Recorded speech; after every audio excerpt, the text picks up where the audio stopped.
অদ্ভুত একটা স্বপ্ন দেখেছিলেন মহেন্দ্রনাথ শুকুল।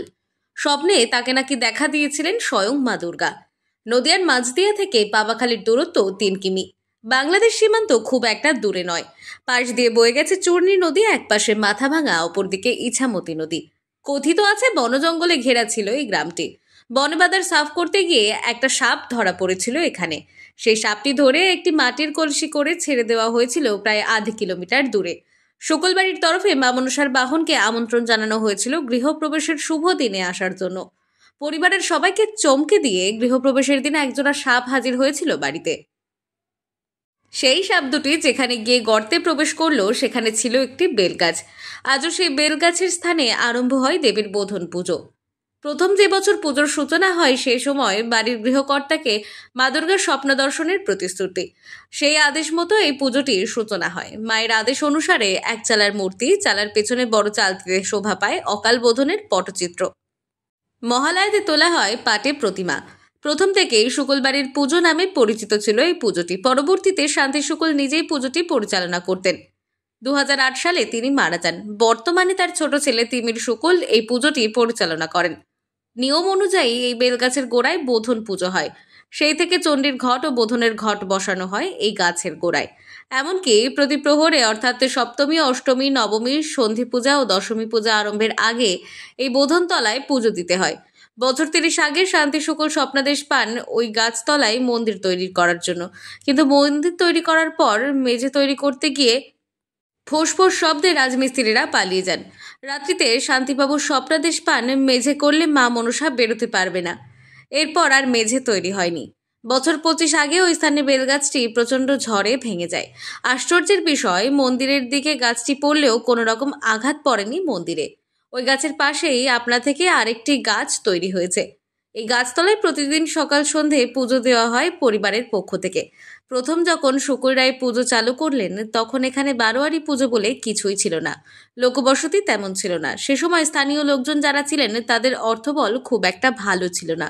সে সময় এই পারিবারিক পূজাকে কেন্দ্র করে মেলা বসত এলাকায়। আনন্দে মাতোয়ারা হতো সকলেই। শুকুলদের স্বপ্নে দেখা প্রতিমা ঠাঁই পেয়েছিল বিশাল 8 চালায়। বাড়িতে ঢুকতেই প্রথমে চোখে পড়বে সেই 8 চালা, আর বাড়ির সামনেই এক বিশাল অশ্বত্থ গাছ ও একটি শিব মন্দির। পারিবারিক পুজো। পরিবারের অর্থনৈতিক অবস্থা ছিল সচ্ছল, ফলে স্বাভাবিকভাবেই বলি দেওয়া হতো পুজোর সময়।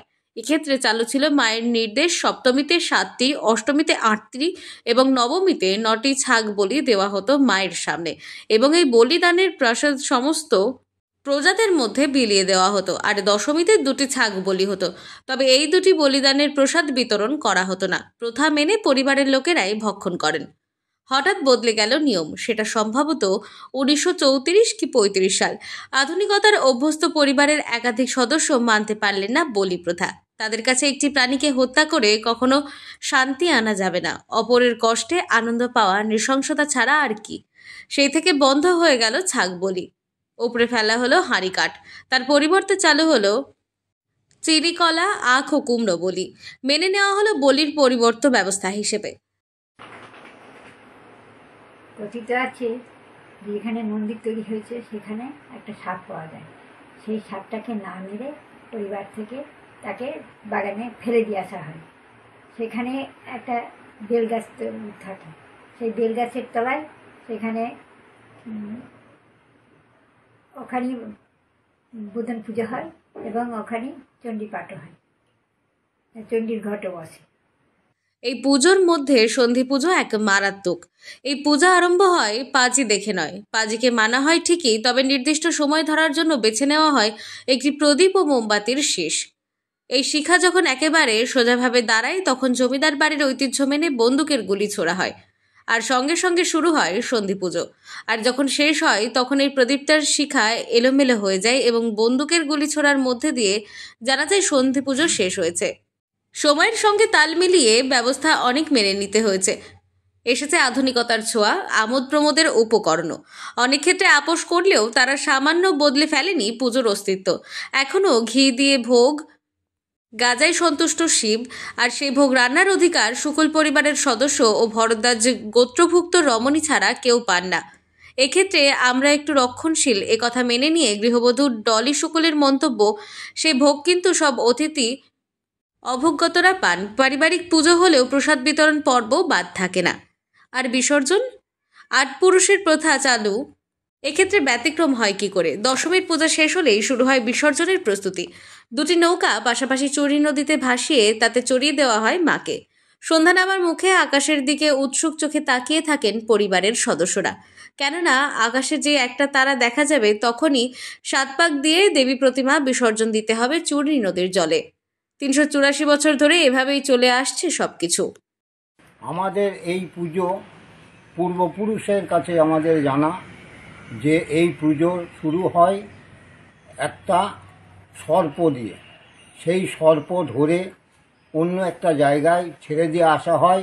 পরবর্তী স্বপ্ন আদেশ হয় যে যেখানে সেই সর্প ফেলে রাখা হয়েছিল সেইখানে একটা বেল গাছ আছে। সেই বেল গাছের বোধন পুজো নামে পুজো হবে। এখনও সেই যাবতে বোধন পুজো হয়ে আসছে। কিন্তু এ পূজা কি একবারও বন্ধ হয়নি? বন্ধ থাকেনি, তবে তার উপক্রম হয়েছিল বলে জানালেন বর্তমান উদ্যোক্তা তিমির শুকুল। সেবার পরিবারের মেজ জেঠিমণির বড় ছেলে অকালে মারা যান ঠিক পুজোর মুখেই। তাই বাবা শান্তি শুকুল রাগের শোকে ঠিক করেছিলেন এবার আর অকাল বোধন করবেন না। বাড়ির সকলে বুঝিয়ে রাজি করতে পারেননি। পুজোর মাত্র কয়েকদিন আগে বাবা স্বপ্নাদেশ পান এবং মত বদলান, কিন্তু সমস্যা বাধে অন্য জায়গায়। পূজার মাত্র কদিন বাকি, নতুন কাঠামোর প্রতিমা গড়তে চাই মায়ের আদেশ মতে। কিন্তু আম গাছের তক্তা নিয়ে সবচেয়ে বেশি সমস্যা বাঁধল, আর সমস্যার সমাধানও হলো অবিশ্বাস্যভাবে। বাংলাদেশগামী কাঠের লরি বাড়ির সামনে চলে আসে। সে গাড়ি থেকে 16 ইঞ্চি বাই 6 ফুট তক্তা নামিয়ে তড়িঘড়ি প্রতিমা গড়ে পুজো সম্পন্ন হয়। কৃষ্ণগঞ্জ ব্লকের সবচাইতে প্রাচীনতম ও ঐতিহ্যবাহী পুজো শুকুল বাড়ির পুজো। আমাদের এই পুজোটা বাবার কাছে শুনেছি, আনুমানিক 383 বছরের পুরনো পুজো, বাবাখালী শুকুলবাড়ি দুর্গোৎসব। এবং আমার বাবা ঠাকুরদাদা দিয়েছে, বাবা দিয়েছে, বাবা মারা গিয়েছে আজকে 20-22 বছর হলো। আমি এই পুজোটা, আমি তিমির শুকুল, আমি নিজে একার দায়িত্বে পুজোটা দিচ্ছি। পুজোতে আমাদের যত আত্মীয় স্বজন আমাদের শুকুল গোষ্ঠীর আছে তারা সব একসাথে মিলিত হয়ে এখানে খুব আনন্দ উৎসবটা পালিত হয়। পুজোর 5 দিন আমাদের বোধন পুজো, একটা বেল গাছ আছে বাড়ির পাশে বাগানে, সেখানে বোধন পুজোর দিন বোধন পুজোটা হয় এবং বাড়ির পুজো মণ্ডপে এসে পুজোটা আরম্ভ হয়। আপনার নাম? আমার নাম তিমির শুকুল। নদিয়া থেকে মাধব দেবনাথের রিপোর্ট, আনন্দবার্তা।